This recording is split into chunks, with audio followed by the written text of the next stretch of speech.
Sublimated का क्या अर्थ होता है, ये आज की इस वीडियो में सीख लेते हैं। सब्लिमेटेड का दो तरीके से हम इस्तेमाल कर सकते हैं। एक तो जिसे सब्लिमेट किया गया हो या जो सब्लिमेट किया जा चुका हो उसे एडजेक्टिव के रूप में हम सब्लिमेटेड कह सकते हैं। इसके अलावा सब्लिमेटेड जो है वो सब्लिमेट का पास्ट टेंस और पास्ट पार्टिसिपल होता है, यानी कि सब्लिमेट की ही सेकंड और थर्ड फॉर्म होती है सब्लिमेटेड। और सब्लिमेट के बहुत सारे मतलब निकलते हैं, यानी कि एक तो अगर हम केमिस्ट्री में बात करें तो सब्लिमेट का मतलब होता है कि किसी भी चीज़ का ठोस अवस्था से डायरेक्ट गैस अवस्था में बदल जाना, तो उसको सब्लिमेट होना कहते हैं।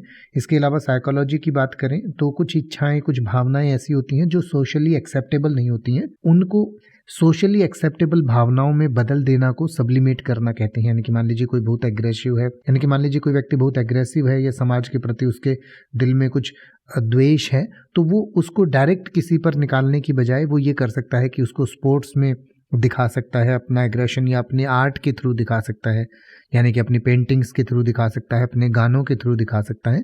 तो इस तरीके से जो एक व्यवहार किया जाता है उसको भी सब्लिमेट करना कहते हैं। तो कोई ऐसा व्यक्ति होता है या कोई ऐसी चीज़ होती है तो उसको सब्लिमेटेड कह सकते हैं।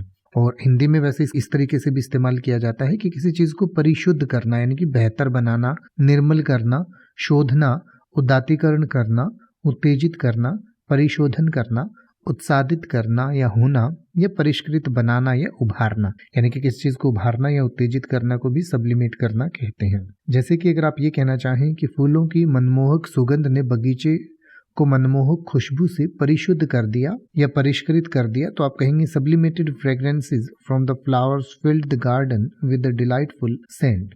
Sublimated fragrances from the flower filled the garden with the delightful scent. या अगर आप ये कहना चाहें कि उसकी कलात्मक अभिव्यक्ति ने उनकी भावनाओं को उभारा, शक्तिशाली और विचारोत्तेजक पेंटिंग बनाई, तो आप कहेंगे हर आर्टिस्टिक एक्सप्रेशन सब्लिमेटेड हर emotions creating powerful and evocative paintings. अब आप ऐसे ही किसी भी वर्ड का मतलब हिंदी और इंग्लिश में YouTube पर सर्च कर सकते हैं। आपको मेरी वीडियो मिल जाएगी जिसमें आप बिना किसी फालतू बकवास के सीधा उस वर्ड का मतलब समझ पाएंगे। तो ऐसी ही वीडियोस को देखते रहने के लिए चैनल को सब्सक्राइब करें और बेल आइकन को प्रेस करें।